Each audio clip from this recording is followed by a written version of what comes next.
Okay. And I'm gonna Cool. retweet this thing. Oh yeah, me too. Just Good. wait till it comes up. Should be up now. Okay, I'm gonna retweet it. Retweet. Quote tweet.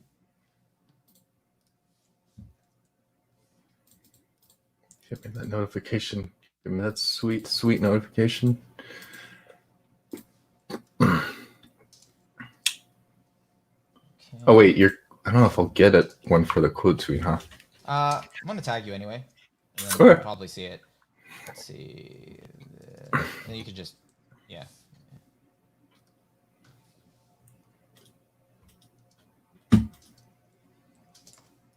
I should have written down notes. I wrote a few beforehand. Yeah. Just a few talking points to keep it light, because it's just kind of overall experience. Okay, and I did that. So you should Tweet be seeing that. Do I have access to the chat, or is it like if I would have to go to YouTube? I would say maybe we should make a spoiler-filled tag here. Yeah. I'm gonna. Well, I was gonna say it once we got into it, because I did say it in the original tweet when I announced it. Like, if you're not caught up on part 1, like Yeah. there's no way we're gonna be able to talk about it without. If you don't know that it's just a part 1, you might not want to be tuned in right now. Yeah. Let's see. Okay, and I'm all set. Okay. So you saw the tweet, right? Okay, cool. I'm gonna go tweet it. I think we're good to get into it. I think. Oh, so if I click the YouTube thing, I can see. Yeah. I'm not gonna look at it. You tell me if there's anything interesting. Yeah. I should focus on you, the person that's. Definitely. Yeah. Me. So it's up, and I'm just gonna see if a few more people join in. Just chill out for a bit. Yeah, just chill out for a bit. Sip my coffee here. Yeah. Let's see. Comic Fiend, spoiler-filled Chainsaw Man live stream. Yes, I should do a follow-up to that. Like, spoiler will be add spoilers to this, to your thumbnail here. Big spoilers. Spoiler will be. Nothing is off limits. All right, will be spoiler-filled. All right, I just did a thread. Great. Okay, great. All right, let's see.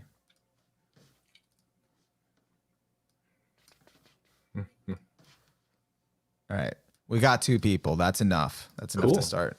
Dope. Oh yeah, and Angel Dranger says nice puppet. Thank you. It's his face rig. So for this week's stream, I decided I wanted to talk about Chainsaw Man, because I found out it ended not too long ago, like the part 1 of the manga.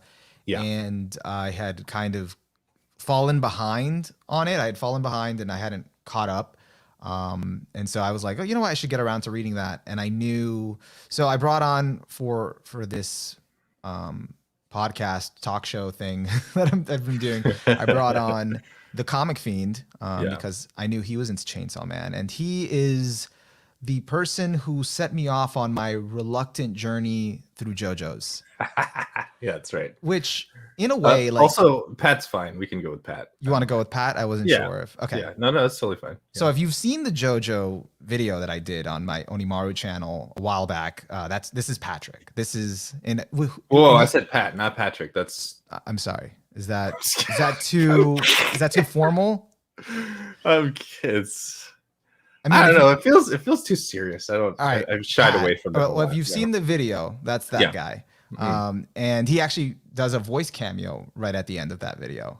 But I thought, Chainsaw Man is kind of like its own unique experience, and JoJo was its own unique experience, and it's kind of like getting into it made me think differently about anime. So like how I approach it. Mm-hmm. So I thought, who better to have this kind of conversation with than Mr. Patrick here, Pat.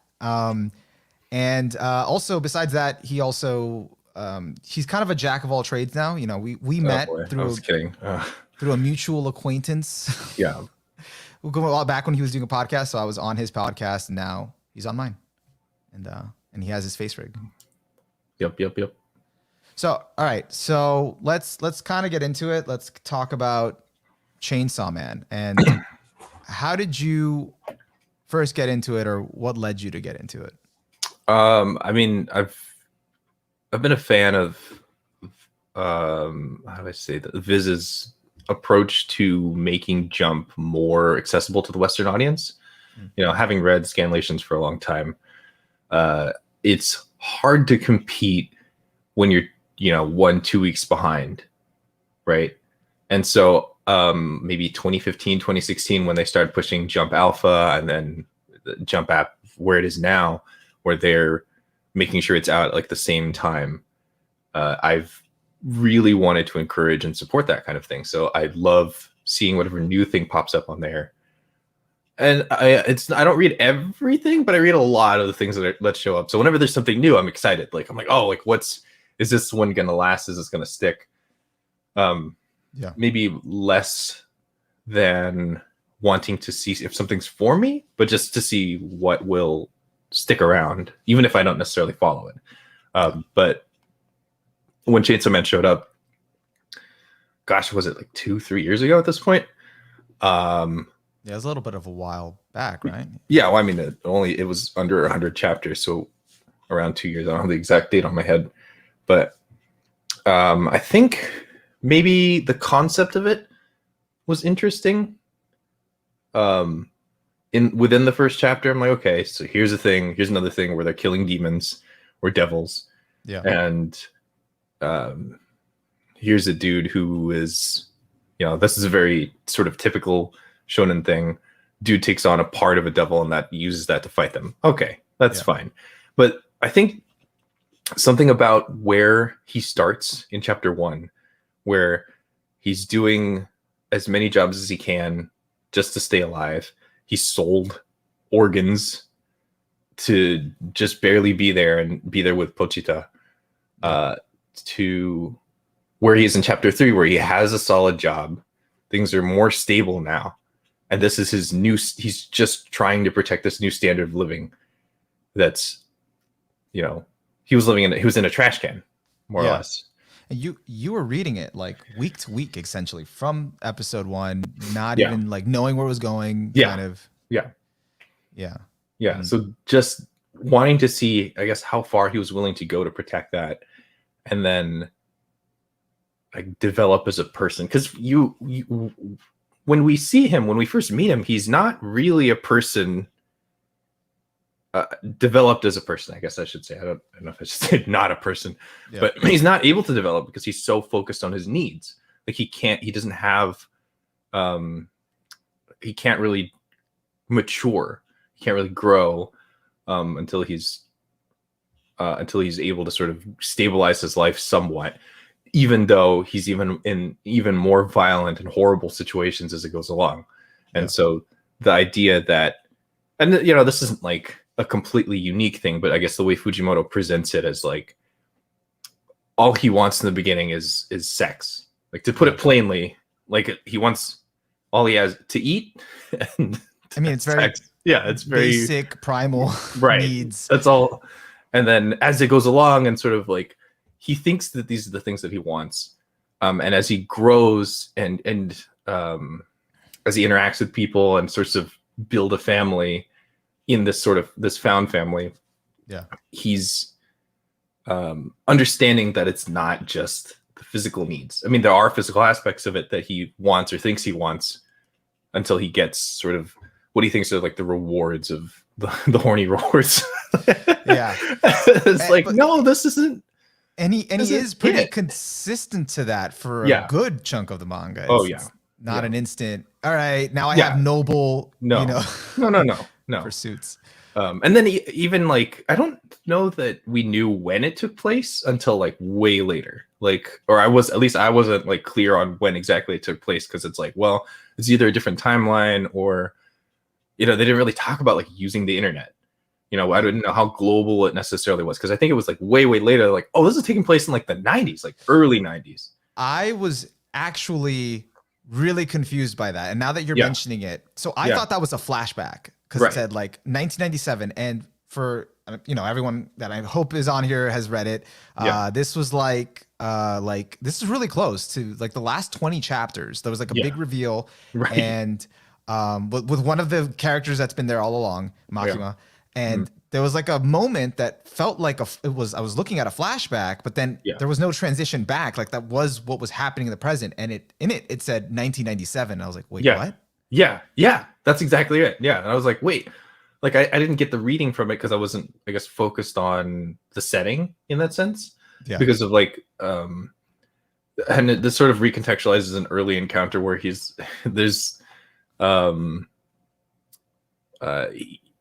says that he's doing something noble, but really he's just trying not to get blood on these like magazines. And it's like, dude, what magazines? Like, why? Like, that's so funny because I didn't like pinpoint, like I didn't pay attention to it. I was like, okay, he's just really horny, whatever. But then it's like magazines, I didn't. That's all two and two together. Right. Dude doesn't have like because we never see them. We see them watching movies, but they go to a theater for it. They're not watching like DVDs or tapes at home. So the home experience isn't necessarily there. Like that was a sort of a nice emotional moment where they're just watching 10 movies in a row, wondering if he's human. And that's another aspect of it, is like, he's protecting these things, or he's going through all this hardship to protect this life he has as a human. But by the end of it, is he still human anymore? Right. Like he's worried about that. Like it's an anxiety for him. And I thought that was a strong motivator for me anyway. Like I actually really liked that heart of it, that he didn't just, because he did seem like from the beginning, like he didn't, he wasn't too deep of a person. He kind of gave into his impulses and kind of what he wanted, very simplistic. But so he didn't seem like he would care about that. But then in the moments that he was, I was just like, oh, okay. That's it made it, I don't know. It made it more heartfelt, or you wanting to kind of root for him and kind of figure out, I don't know. It gave him a different layer that it was actually being mindful of that. Like, am I still human? Definitely. And then like, I would say that the hook for me was in chapter 3, because that's the quote that I go back to when I think of what's the heart, like the early on sort of, I'm forgetting the cool word for it, but basically the theme of it is that, and then I grabbed this because this is the one thing I remember to grab. This is when Aki sort of challenges him because he is questioning his motivations for becoming a devil hunter, and he doesn't care about fair fights. He just goes straight for the nutcracker. Aki, and while he's on the ground, he's looking down at him and he says, maybe I became a devil hunter for a shallow reason, but I'm willing to die to keep living like this. Like that's the theme of it to me. Like what is death by this beyond because he dies within the series at least 5 times. I'm exaggerating, but die a traditional death, but dying the emotional death of loss, of surrendering himself in certain moments.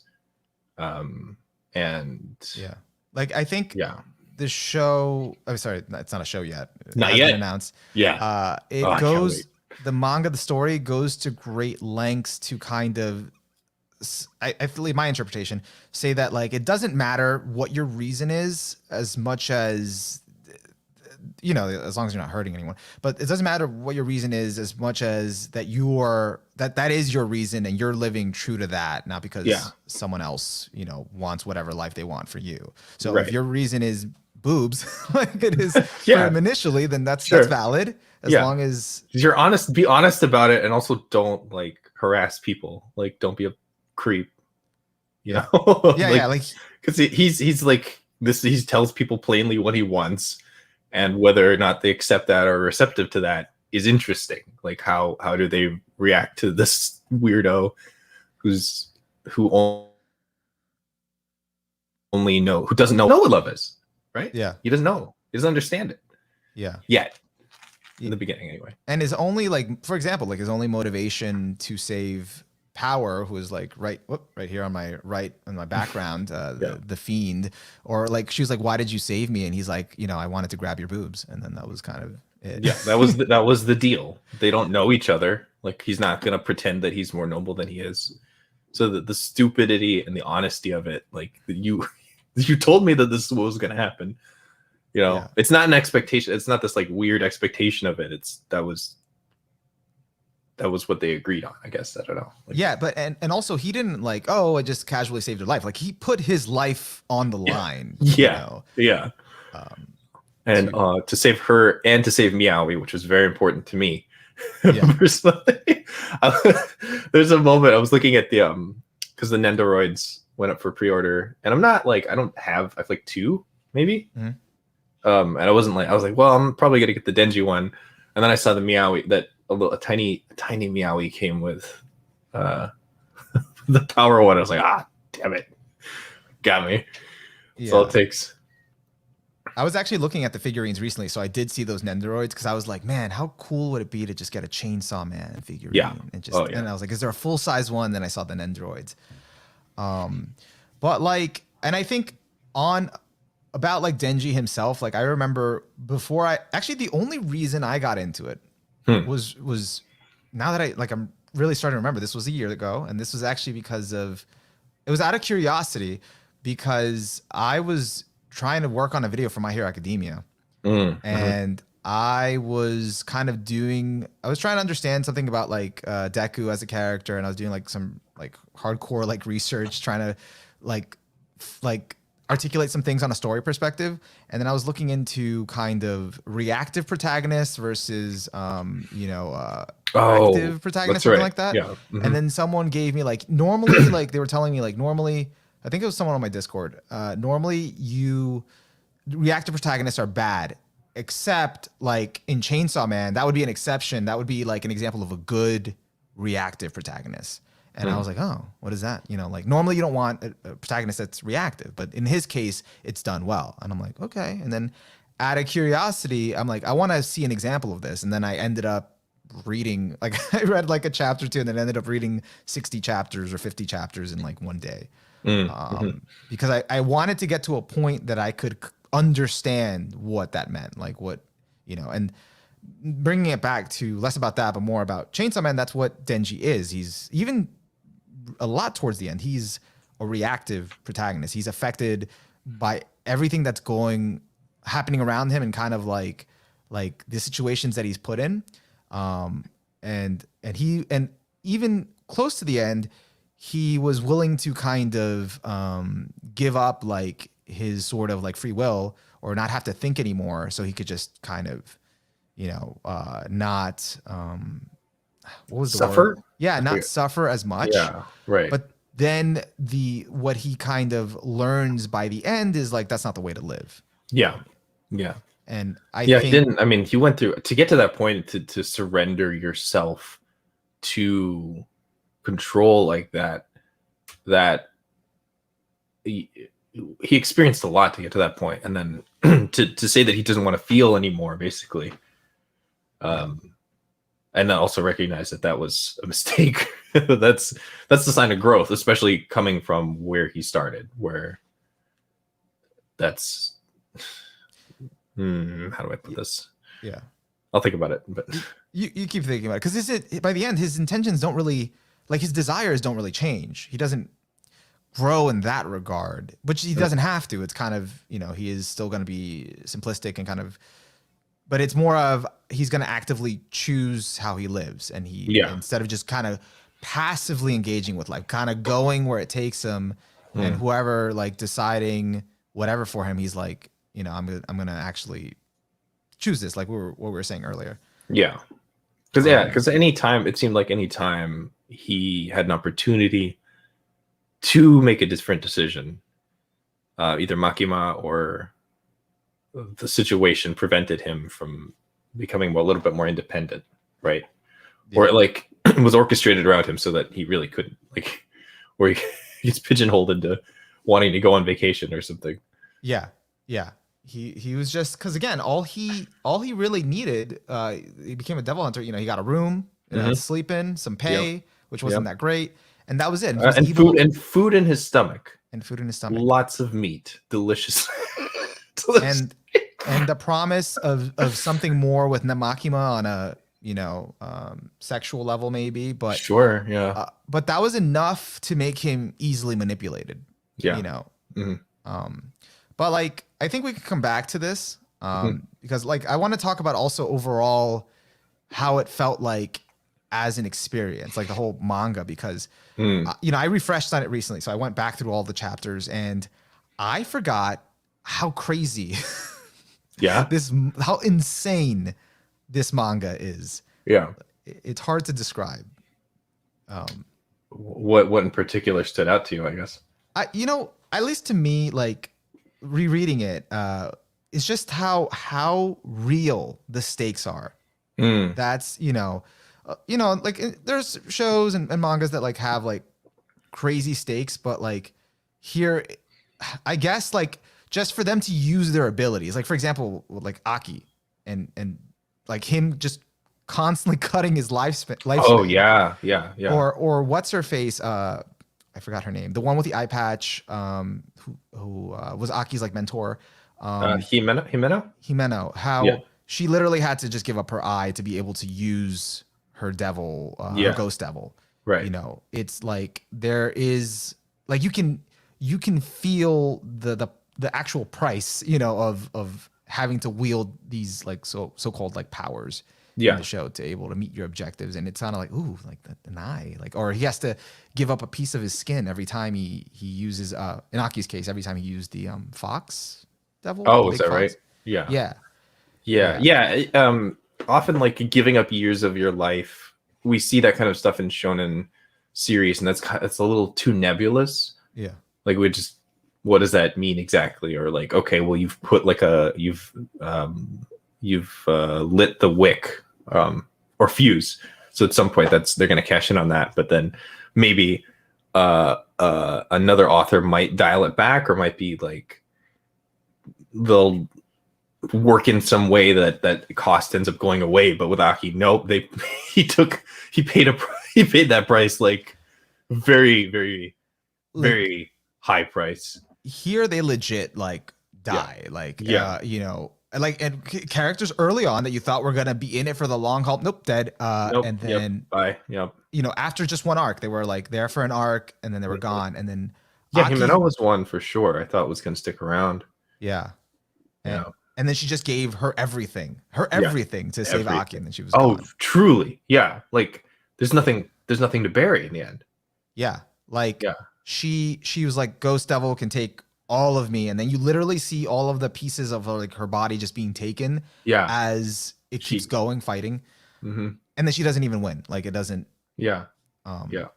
Or even with Aki, when he took out the nail sword, I forgot what it's actually called. It looks like just a big nail. Yeah. And using it, every time he uses it, it cuts his lifespan in half. Yeah. And then he makes a contract later because he's like, I still want to be able to fight, do anything. Yeah. Makes a contract with the future devil, and the future devil's like, I just want to be in your eye so I can see how you die horribly. Yeah. Future rules. And that happens. He dies horribly. Yeah. But it's like that, and like, other like weird, like creepy stuff that it's just like, oh, this manga is like, crazy. Yeah. And then what's odd about it is there's some things that we just don't know. Like we don't actually know what Kobeni can do. We see her in combat, but it's never never as clear as something that Power or Aki or Denji do. Yeah. Like we don't even know who her contract is. It's really weird with her because like she like comes off as like either partially like a coward or weak, like she doesn't want to engage in any battle because she looks like inexperienced and new, and she doesn't, like, she feels like she was just thrown into this and she just wants to constantly quit. But then when she gets serious, she just like cuts up like a devil and just kind of like threatens them with just a knife. Like just crying the whole time. Yeah. And I'm like, what? I thought you were just not trained at all, and you know what you're doing. Right. So we don't know, and I like that. I kind of like that we don't have an answer to that. It's interesting that there are characters that you don't either. I mean, I guess you could argue that the character didn't receive the love that other characters did. However, maybe that's something we're going to see in part 2. But also, I don't know. It's fine. I think it's fine not knowing sometimes. Well, the manga kept her around for a reason, you know, like she kept coming back. Like at the end, it said like what she resigned finally. And but I don't know. I think she might come back, like because she was trying to do that earlier on too. Yeah. But it's those things, and also the manga did such a great job. Like again, I think it's I can't say for everything, but it's probably purposely hiding these things because that Makima reveal or the thing about the date, you know, like later at the end, like towards the end, it's like, oh yeah, it definitely. I love a kind of reveal that recontextualizes earlier encounters that you can see. It makes it feel a lot especially when it makes it feel intentional.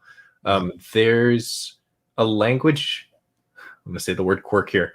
Oh, there's a language quirk that somebody else pointed out, because I think I saw it on a forum, that whenever, and we saw this a lot more obviously with Angel and with Aki, whenever Makima interacts with them, she demands something of them and they respond obediently. Yeah.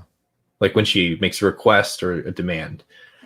Whenever Denji's interacting with her, he doesn't until he decides to himself.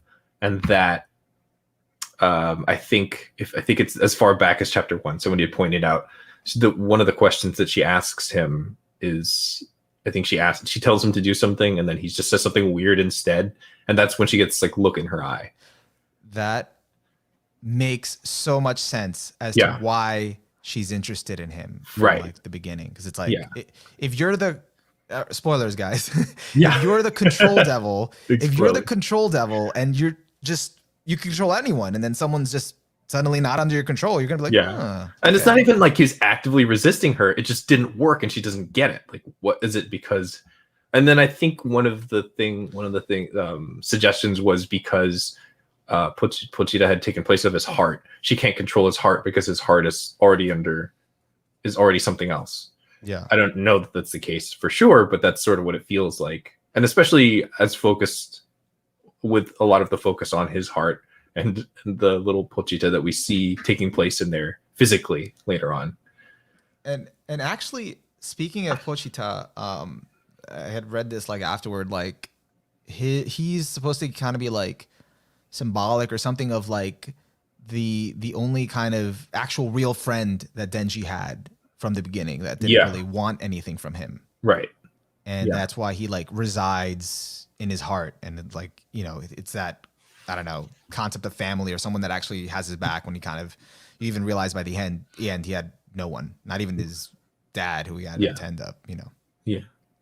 Yeah. And then all his dad left him were debts that he paid for with his body. Yeah. What was I was going to say something about, nuts. I forgot. Dang it. I do want to. I was going to talk about this later, but I guess we can jump to it now. We could jump around, but sure. Yeah. I felt like the last 30 chapters. That's broad, but I think it was like the last arc. Like a lot of nonsensical things kind of started happening. Like there was like, it just didn't stop to explain. It just like stuff was just popping up and you know, like for example, like they were just talking about the Gun Devil and how they have like pieces of him and like it's held by different nations and it's going to be a war. And then suddenly he's there. And that's when I thought it was like, oh, this is a flashback, but he's there and he's there to attack Makima. And then all of this stuff starts going down. And there's like many instances in the last arc where it's like, you know, suddenly, you know, Denji turns into the full Chainsaw Man and then he just suddenly like comes out. And then all of the other ones who, the weapon kind of devils, I don't know what the term if they said devil men, but that's sort of how I've been holding it in my head. Or are they fiends? Like no, well, fiends are a different class. Like that's what is it? The hierarchy is like you have a regular human, you have a devil hunter with a contract, you have a fiend. Well, this could be interchangeable, but based on what we saw, it seems that devilmen are stronger. You have a fiend that is a devil or a piece of a devil in a human corpse. Yeah. A devil man who is a person with a piece of the devil. Yeah. Embedded in them somehow. And then you have like pure devil. Then you have primal devils, which I really need more of. Like, God. Yeah. That was The so primal good. devil was the one they actually saw in hell, right? Yeah. The darkness one. The darkness devil, yeah. That one was crazy. But I can't wait to see that in motion. My God. So they all like came back, like the devilmen. You thought they were dead, you know? Yeah. And so like stuff like that, I was like, you know, I want to question this and kind of, but I was like, whatever. This is this is an experience. I'm just gonna I think the implication there, and based on, you know, we know the way we sort of understand how Makima works, is she's sort of been building an army anyway. But you only see, I imagine, a bunch of them got shoved in a freezer or something until she was ready to break them out. Yeah. So, because we didn't see her, we saw what we interpret as her killing them, but it's so easy to revive people. Yeah. In especially devilmen and fiends, you just pour some blood on them, and they'll be fine. I mean, that is true. So I imagine up until this point, any of the ones that she was either interested in or felt like she could control, she would put in her stock, right? Yeah. It's kind of like Jojo, like where you unless you see the text say that they're dead, yeah, they're not dead. Retired, yeah. Yeah. Yeah. Yeah. I was watching a few episodes of Stardust Crusaders yesterday, so that's fresh in my head about one particular character that comes back and then is gone again. That's true. Yeah. Yeah. Oh, and if anyone that's like listening in, feel free to chime in the chat if you have anything you want to, you know, say about Chainsaw Man or what you thought. I'll definitely read it. We'll talk about it. But yeah, no, I just stopped kind of sort of questioning like the last 20 chapters. I'm like, you know what? There's a reason here, or yeah, just let's let it play out. Yeah, I remember a common feeling was that you might not like an individual chapter of Chainsaw Man, especially if you're reading as it comes out, because sometimes like you want to know what happens next. You want a little bit more meat. But we're gonna do action chapters for two or 3 weeks. I am so glad I did not read it weekly, because I was going through a few. I was going through a few chapters, and I'm like, oh, I'd be so mad if this was the chapter for the week. Yeah. Like it was just pure action, but there was not like, it was just, you were just flipping through the pages. Yeah. And like the action is beautiful. Like Fujimoto does really excellent work. His spreads are so exciting and violent, and it's almost like, I mean, even the thumbnail that we're looking at here, it's almost like a little scribbly, but it works so well for this series.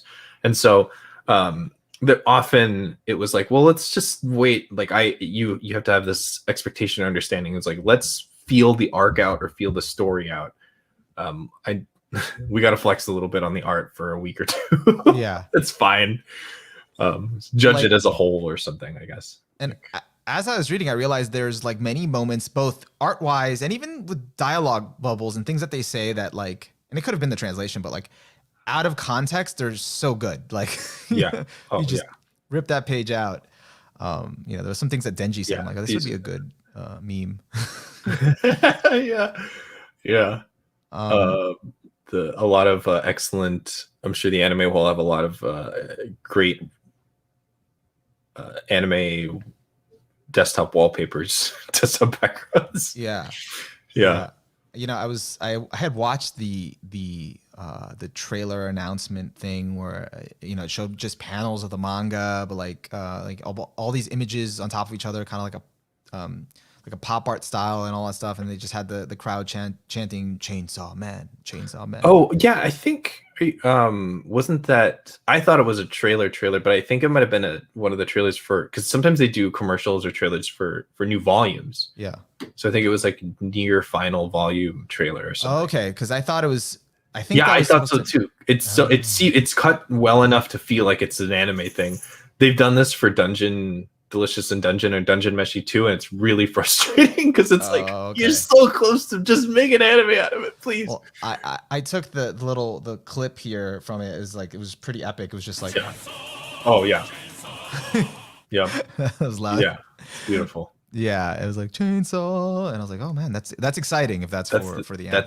I would love if they even get close to matching that energy for whatever opening and ending themes they do for it. Yeah. Yeah, no. I can't even predict what it'll be like. I'm just hoping it's good.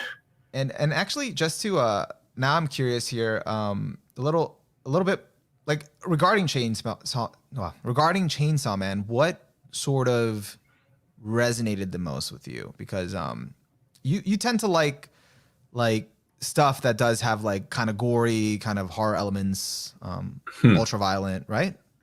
I'll read anything as long as it's interesting, I would say.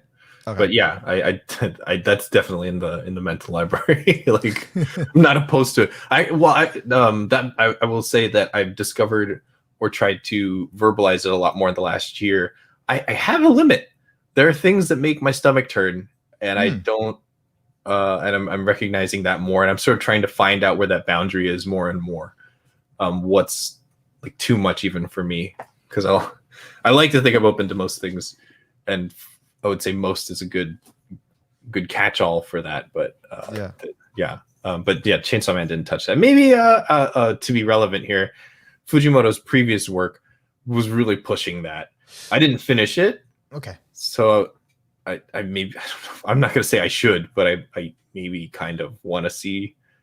That was, well, actually, no, it is relevant to this. Because you're talking about for the Fire viewers, Punch. You're talking about Fire Punch. Which I heard insane things about. I just never read it. I've read a pretty big chunk of it, I would say. But I didn't finish it. And there are elements of it. And that, like, I don't know if I was hunting for depressing manga at the time. I just heard it was crazy. Like, just a bunch of crazy stuff happens in it. And so I wanted to see how that played out. And it's a bummer. It's a real bummer here and there. And that was a concern going into Chainsaw. I'm like, well, is Fujimoto's not just gonna do that again, right? Yeah. Like, where are we going here? So that was sort of the roller coaster of just peak Chainsaw Man to dangerously veering towards some of the tones of Fire Punch. Yeah, no, and that's it. Back to what you were saying before we got into Fire Punch, because I can't comment too much about it. I did hear like it kind of made it was like kind of a gut punch, no pun intended. Right. Like reading it and kind of not knowing what was going, and then I think the ending was apparently disappointing or just kind of left you empty. I don't know. Probably. Yeah. But it's interesting though that you're kind of trying to find that threshold of what's too much, and kind of like, because you have like a high threshold, but it's kind of like seeing where what that is for you. And, I think that's super interesting. Yeah, I recently, I think it was a lot. There was a Kodansha Humble Bundle horror comics bundle, and I just wanted to. There were some in there that I really liked, but I wanted to like make sure I got my money's worth or took advantage of it. And some of them, a couple were like too depressing. I was like, this is I don't want to ride this roller coaster. In the chat here says time to do a training arc to build that tolerance. No, it's not. I don't need to see it here and there. Like, because it's like, it's interesting because there are certain things that I can stomach that I feel like wouldn't. Like, to be specific, I recently was looking at Frankenfran, which is, I don't know if you've seen any of that. It's a lot. It can be a lot. But the idea is that it's so absurd that I sort of compartmentalize that as like, well, this is crazy and ridiculous, and they're doing like super surgery and turning people into horrible monsters every now and then on accident for comedy. But in another series, one of the ones I didn't get very far in it because of this. It's about a bunch of kids who are trying to hide a murder that they had committed like some years ago. So they meet up every year and they get caught, or somebody outs them or catches them. And the first thing they have to do is they have to dissect the corpse to hide. Like, they get sent to an apartment. They're like, hey, this all right, you're gonna do what I tell you. You're gonna dissect this body. You're gonna chop it up and dispose of it and not get caught. And just I guess like the realism of it was just too upsetting for me. Like, it's not played for laughs. It's not over the top. It's like, we're gonna cut into skin and flesh and bone, and that was a person once, if that makes sense. Like, it's too real. Yeah, I don't like this. That's the thing with like fantasy, like, because I was having this conversation, somewhat touched on it like last week during a podcast we had on gatekeeping and stuff like that, that like it's really like, depending on anime, like making people uncomfortable and or manga, it really, or fantasy or fiction in general, it just depends on how close it hits to home and to reality. Because a lot of people will have a higher tolerance or not find something as offensive as someone else because they can kind of separate it in their mind as this is fiction, or it's over the top, or it's, you know, it's not. But once, for example, okay, I don't want to veer too far off of a Chainsaw Man, but one of the things we brought up is a lot of people have a lot of issues with Endeavor in My Hero Academia. Because, and my reasoning for that is I think his character might hit too close to home.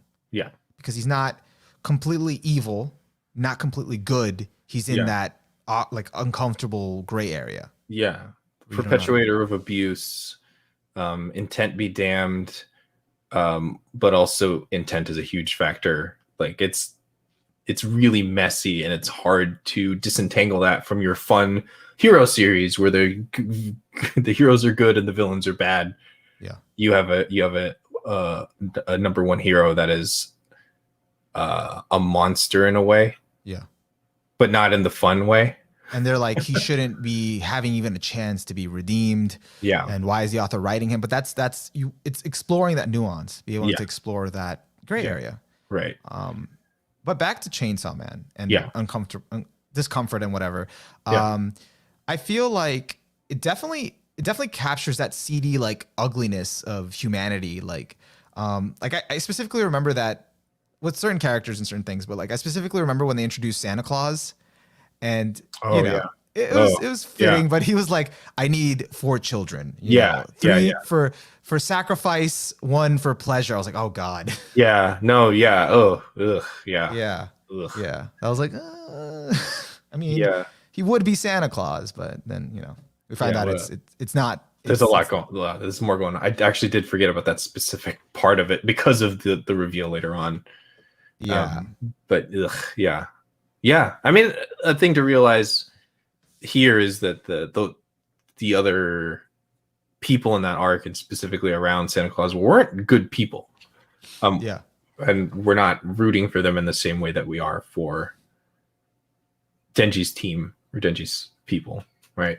Yeah, like I think it does an interesting contrast. If you didn't feel like, you know, Denji's not a completely noble character or whatever, like if you did have that feeling, it's like, well, at the end of the day, you have Santa Claus, and then you have a guy that just wants boobs. I think guy that wants boobs is kind of harmless. You know? Right. You know, he's just simple as opposed to actually purely, you know, bad, vile human beings. Scum. And I just want to address real quick in the chat. Jupiter Doomsday said, just wanted to say this has been an awesome chat about Chainsaw Man. Thank you so much. What's up, Jupiter? And they also added, I have found Chainsaw Man's body horror to be very over the top, that it's so surreal that it hits a weird area of magical realism-esque setting that I can instantly separate it from being realistic. Yes, agreed. Yeah. Yeah, that's sort of where something like Frankenfran lives in my head. Like, the dude, at some point, Denji's wearing like his entrails as a scarf. Like, it's somewhere it's somewhere in the weirdness of when you think about what's the name of the Pokemon? The frog ninja.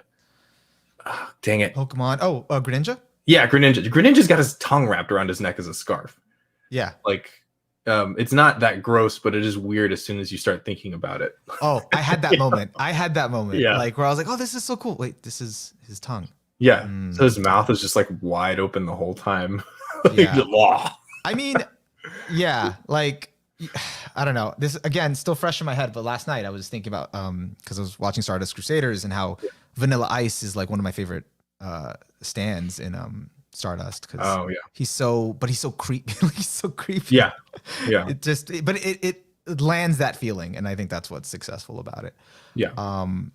And then Jupiter Doomsday adds I had one interpretation that you could look at Chainsaw Man as a hyper surreal story about escaping cycles of abuse, because did we all agree that Makima is another form of abuser that Denji leaves?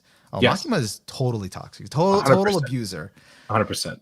Control devil, Yeah. literally evil form of control. They don't care Like, about you having free will. It's what No. they want. Yeah, That's why I questioned her wanting to create a peaceful world. yeah. What is peace? What is her definition of peace?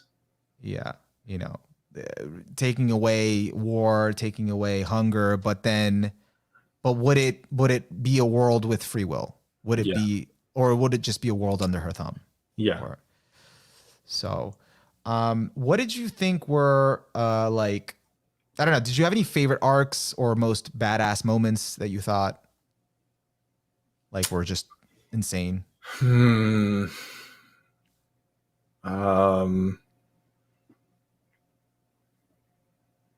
It's all really cool and good in my head, so it's hard to think of a specific thing. I could tell you one for me. I would say, well, I would just say that the I got two. Okay. I should have written these down because it was stuff that resonated with me for sure. One for sure is Cosmos Fiend. Oh yeah, Halloween. Halloween. We should have opened with Halloween. Yeah. Yeah, Halloween for sure. And the reveal of what Halloween is. I adored it. I need to make something this year. This is the year I'm going to do it. Animate a little thing for it. Because I still think about that moment. Because it's a weird little quirk that evolves into or is revealed to be just something like not exactly meaningful, but I love like the depth. I'm not just saying it's deep, but just how absurd and complete a defeat via the Cosmos Devil is without shedding any blood, like especially in this kind of a series. That was a moment that I just did not even try to quantify the power scaling anymore. I'm just like, no, this is its own, domain. Yeah, right. Literally. Yeah. Literally or metaphysically a domain. Yeah. But I think that's a good point though, that it was, or good observation, that it was without blood. So it was, she'll break your mind with everything. Yeah. And then the other one was the reveal of the concept of a primal devil. I mean, I love power scaling in that sort of sense of like, I mean, in general, a big appeal for me was because, having seen a lot of different shonen things, where do the monsters come from? How do you make more?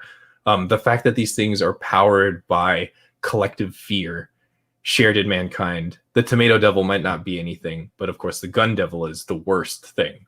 Yeah. Like that's such a strong concept to me and then for me to not think about something that is an inherent fear that everyone has with the darkness devil. Like everyone's afraid, at some point in your life, everyone's afraid of the dark.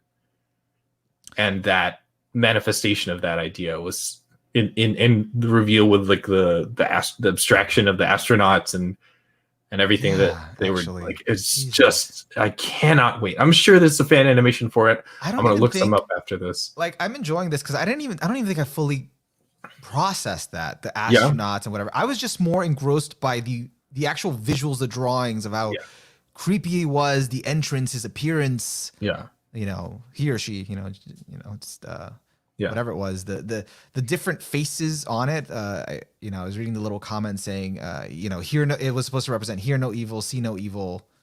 I don't know if that's true, but he had like different, like one, like there was like 4 heads or 3 heads below it, and like one is like the mouth was shut, the other one like was covering the eyes, and the other one was, I think, I don't know, making like a shrieking face or something. So I was like, that's much as the scream. Yeah. That was when like shit really got real, because I'm like, how are Yeah. they gonna get out of this? And then Makima Oh, yeah. comes, and I'm like, oh, okay. Yeah, of course. Right. But you know, and actually, I do want to say something about the Cosmos Devil. I thought that moment was awesome, but what I meant by power scaling, I guess, was like, because she was like instantly right after killed by Makima, and I'm like, Oh, she yeah. has Oh, such yeah. an OP ability, like how, but I guess she has to kind of set it up. Yeah. You know, Halloween, which she did do a Kamehameha pose. Oh, yeah. For it. Loved it. I love it. I love it so much. I love when manga reference other manga, Oh, like I love unabashed. It's absurd. Like, let's copy this frame, this pose, one for one. It's You see a lot of it too in Jujutsu Kaisen too, which is has been enjoyable. Right. Yeah. They referenced great teacher Onizuka recently. I think they did. Yeah, I think they did. Yeah, Gojo was calling himself great teacher. Gojo. Oh, of course. Yeah. Yeah. So, and then one of the crazy like moments for me, I guess, like when they said, in Chainsaw Man, when they said that the only sound the devils remember from hell are the Chainsaw Man's chainsaws. Oh, yeah. And I was like, oh, really? Like that raised questions in my mind. Like how are they hearing? Why is it that sound? But then it's also, that's pretty crazy. Yeah. Because then that's why they're all targeting him. Right. And that's why they're so familiar with him. Mm-hmm. And I did prepare that sound of chainsaws here. Oh, great. You know, there you go. It's revving it up. Excellent. Beautiful.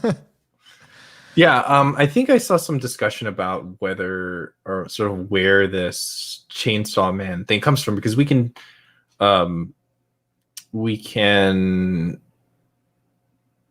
materialize, I guess, these other fears as things that we know or are afraid of. But I'm like, what is this Chainsaw Man? Is it the horror movie of like Texas Chainsaw Massacre? Like, is it the Leatherface kind of? Because that would just be, is it a man wielding a chainsaw? Like, that's such a common trope. But like, where does this come from besides like a movie or something? So this movie thing informs that. But then another interpretation I had seen was that it's referencing the Evil Dead, where Ash has the chainsaw as one of his hands, which is closer to visually is closer to how Denji does it rather than someone holding it. Ash has a chainsaw hand. So, and he not necessarily is slaying devils, but, you know, he's fighting demons and other things within, you know, the Evil Dead. So is that monster slaying fear where that comes from? And so the fear of the devils is what powers him. That's never really answered, and I don't really want an answer, but it's fun to think about, you know? Yeah, because then later they throw in you know, and I don't know if that moment also recontextualized things, where they say that the Chainsaw Man kind of eating you like makes you kind of be erased from existence. Well, I don't know where that comes from. We've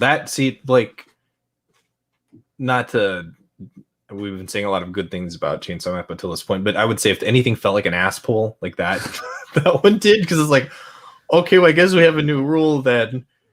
Fine, I guess. And then like I have to say that one didn't really. Yeah.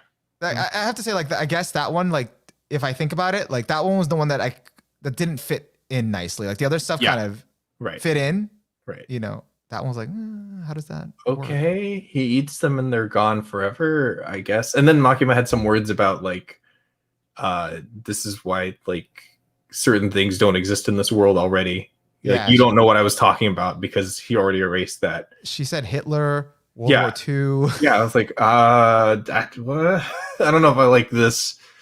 Yeah. I would at least tell me more about it if you're gonna make a weird statement like that. Yeah. But I think that didn't really detract from me really liking the series. I just thought it was an odd aside. Maybe we'll get more about it in part 2. Maybe the anime will get some room to breathe on it. I don't know. I mean, like, that's the first sense that you get that the show is like this is like a different world, but the show did such a good job of kind of hiding that like this might be different from the like what we thought, like, okay, it's regular like Japan and Earth or whatever, but you find out, you know, this is 1997.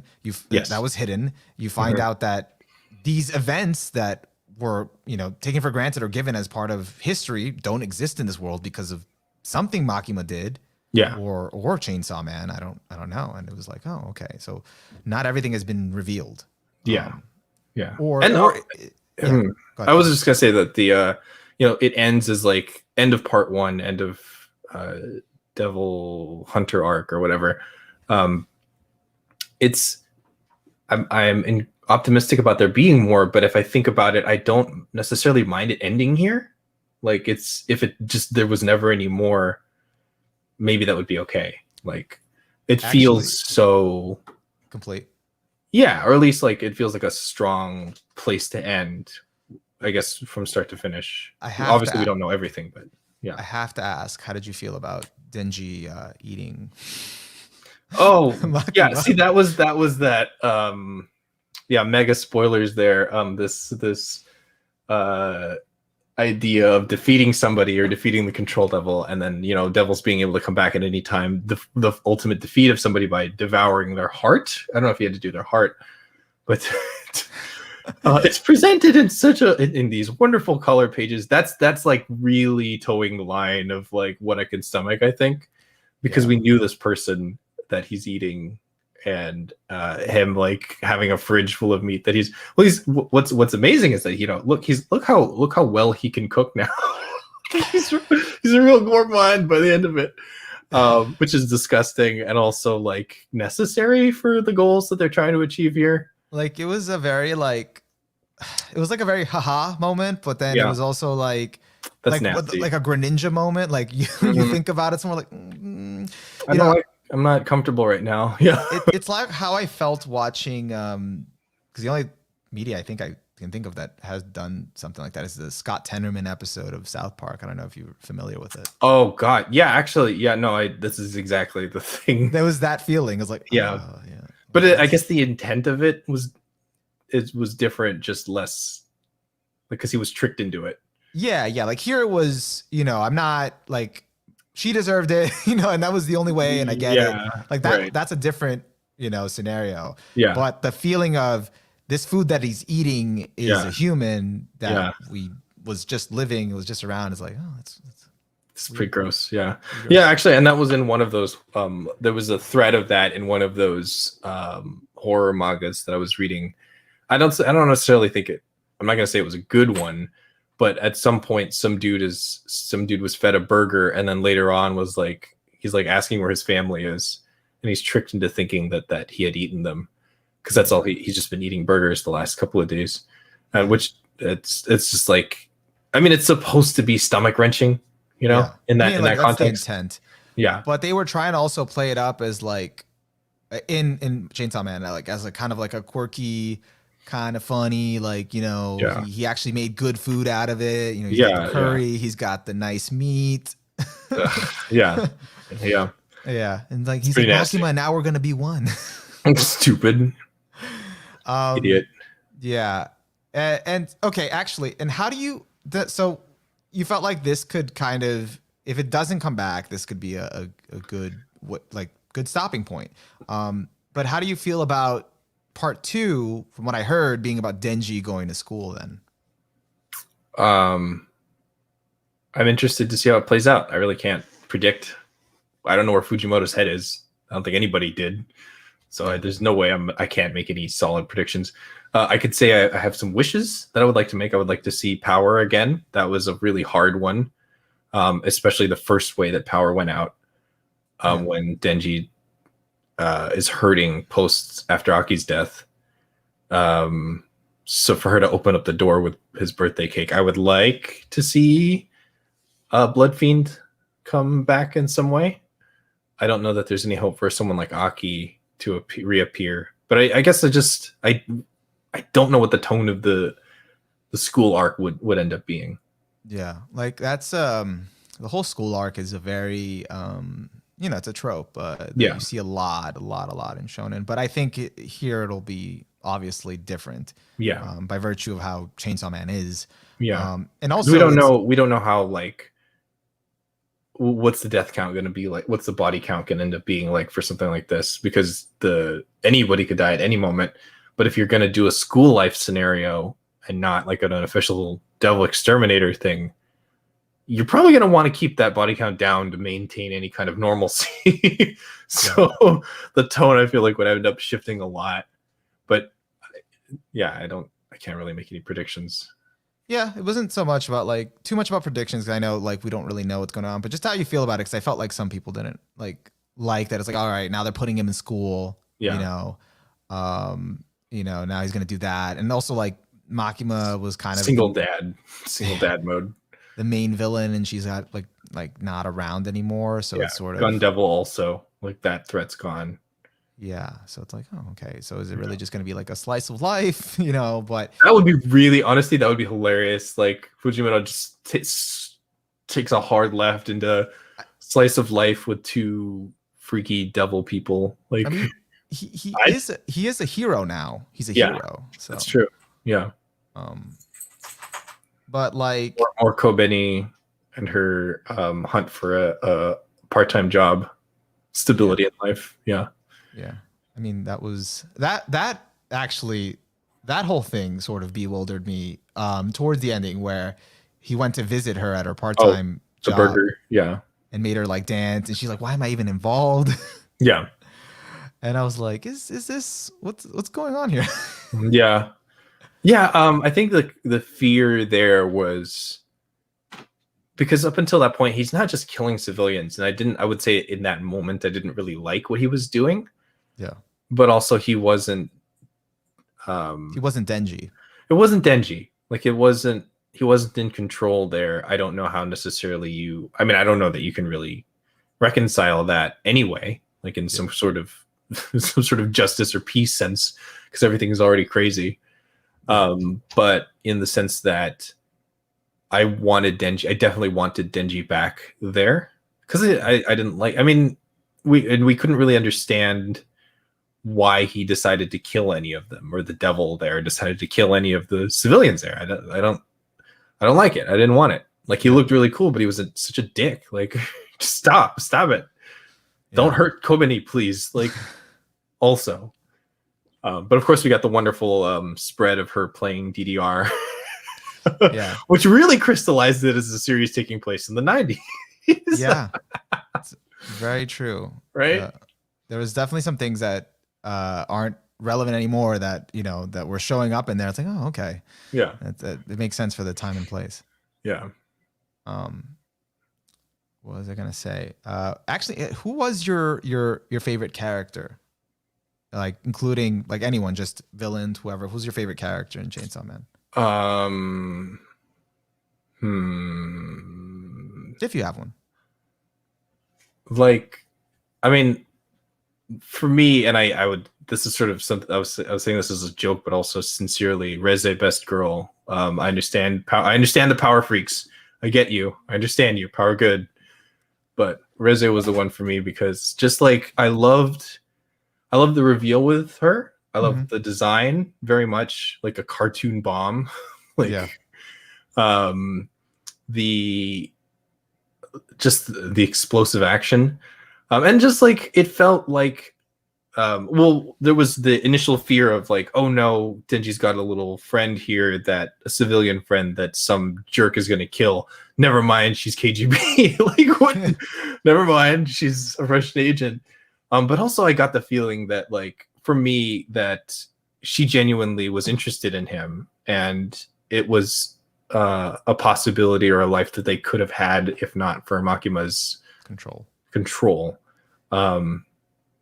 Because I whether or not it was like a honeypot or something, to me it felt like something he could have had, or that could have been nice.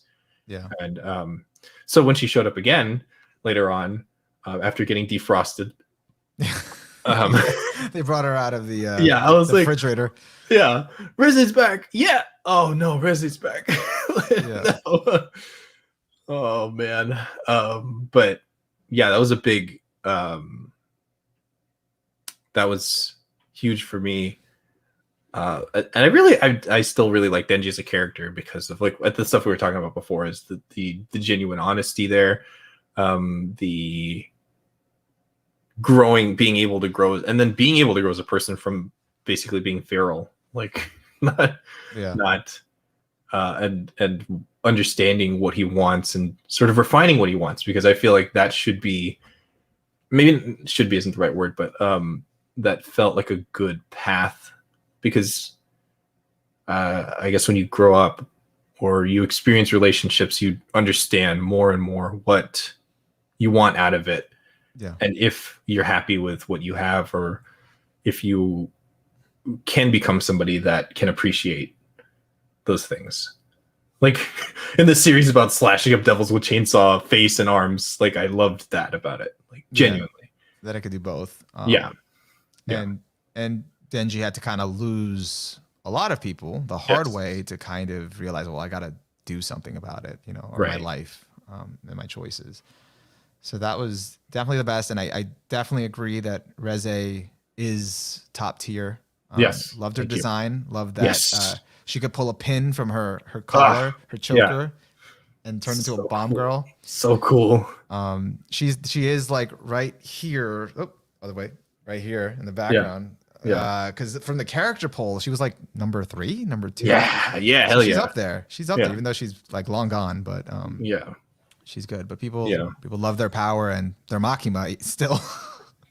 Yeah.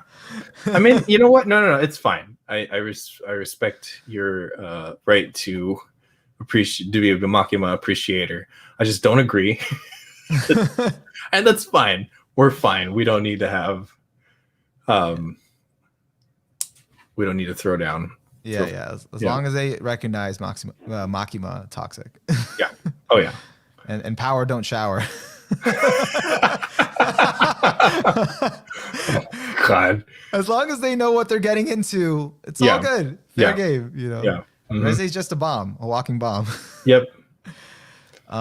So yeah, no, I think that pretty much covers like everything I had to say about the manga. It was like, it's really like short enough that and you know, each chapter is like 20 pages. That Less than 100 chapters total. Like, yeah. If you can catch up to it and read it, I definitely say it's worth the read, unless you want to wait for the animation. I think that in itself will, if they do it right, it's going to be glorious. I mean, I just, based on to veer into Jujutsu Kaisen discussion here, that was a rumor in the beginning, and to see the hard confirmation that Mappa's involved with, or not involved, but they're the ones making the Chainsaw Man anime. Really high hopes.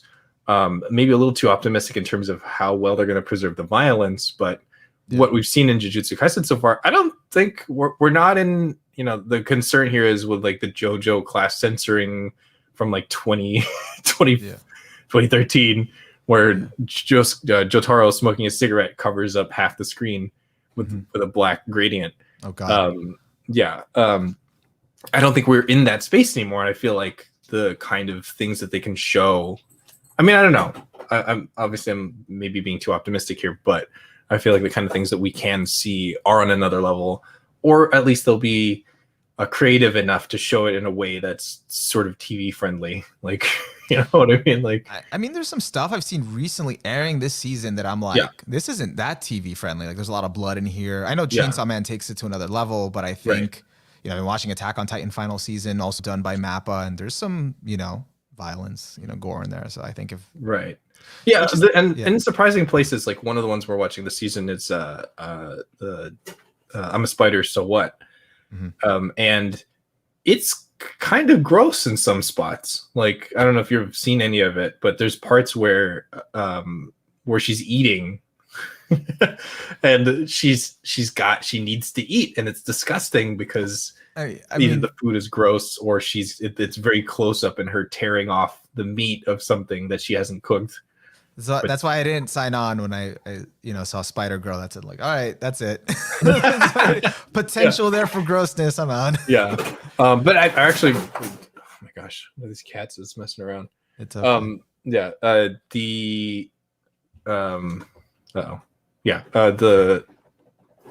I've actually really been enjoying it. There's parts where they focus on human characters, and I'm like, just throw them away. I don't care. Go back to the spider getting stronger and eating dragons. I want to see her eat a dragon. I do have to say, though, that since you brought Jujutsu Kaisen up really quick, for some reason, at certain points, not completely, but at some points, Aki reminded me of Fushiguro from Jujutsu Oh, Kaisen. 100%. Yeah. Yeah. There's the concern there, and this is a complaint I think I've told you about, is that when they're published next to one another, I would definitely reach for Chainsaw Man first. Like, not that Jujutsu is bad by any means, but just like that, it felt like it wasn't reaching that level for me. So now that it's on its own and also got the anime first, I feel like I can appreciate it a lot more. Like, Jujutsu honestly took a bit for me. I mean, now, like, definitely with the animation, the action, that's part of it. Yeah. But really now with the dynamic between Todo and Yuji, I'm like, God, I love this dynamic. Yeah. You know? Oh my God. Yes. We were screaming and laughing in the last episode so much. Like, I don't want to venture too far into Jujutsu spoilers because that's not what we warned about. Yeah, that's not what we told you we're spoiling. Yeah. But I'm enjoying Jujutsu as an anime so much more than I did the first take at the manga. That I'm to the point where I'm appreciating the manga much more. And also I hope the Chainsaw gets the love and care that Jujutsu is getting and attention that Jujutsu is getting. Yeah. And I feel like they know they have something on their hands because for them to only post that one image back in December, I'm like, I feel like I feel like and Chainsaw Man special. As a manga has been well received as like some hype surrounding it. So that's the vibe I get. Yeah. Yeah. And just to kind of read a comment earlier that came on, he's probably not on anymore, but Doug Taro had commented, I think the number of astronauts in the Darkness Devil entrance were the same number of astronauts that died in space. Really? Yeah. Interesting. That's interesting. That was, I'm trying to think back though, like in space, which was that astronauts that died in space in which part? Maybe like what, like trying to take off? You mean like?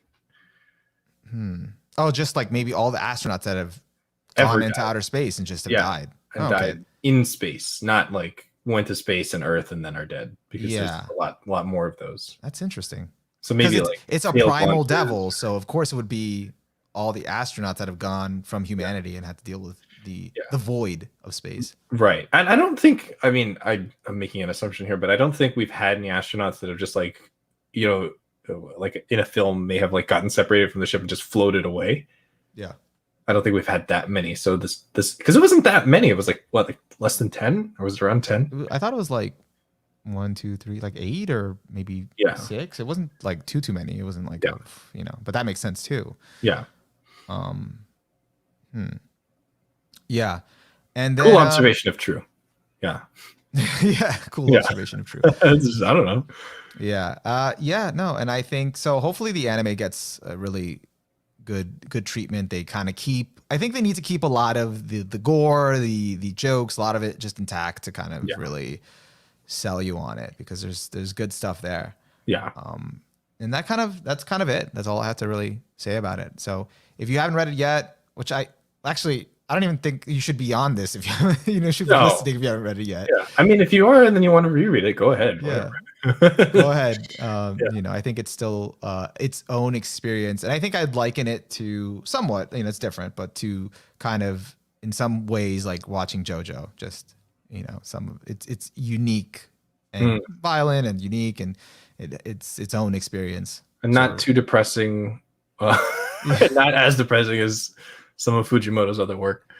Yeah. Should I check out Fire Punch? I mean, it's interesting to see, I guess, like how his art has evolved and sort of where his writing's gone. You can tell this is a dude, like same with Jujutsu Kaisen, you can tell that these authors love movies because they're going to spend like not just like making homage to it, but like put their characters in a movie theater for like like a few chapters. Because Fujimoto did that, or like there was just some straight up like movie talk from what I remember of Fire Punch. Yeah. But yeah, it's all right. It's something. It's also another one that's under 100 chapters, so maybe that's it's not that long. I think it was a monthly series, so I think each chapter is a bit longer. Yeah, and I think Chainsaw Man 4 Part 2, whenever it comes out, will be moving also to a monthly Right. That's what release. I heard. Yeah. All right, so that'll be a while, but longer chapters. Yeah. All right, guys, I think that's it for this week. Thanks for joining us. Patrick or Pat, glad to Yeah. Comic Fiend, glad to have you on, man.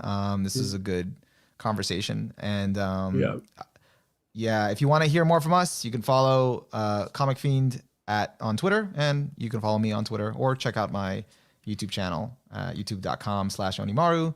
And next week, I will not be having guests. I'll be going back to streaming my anime list journey, where I continue trying to figure out, fill out my list of all of the anime I've completed so far.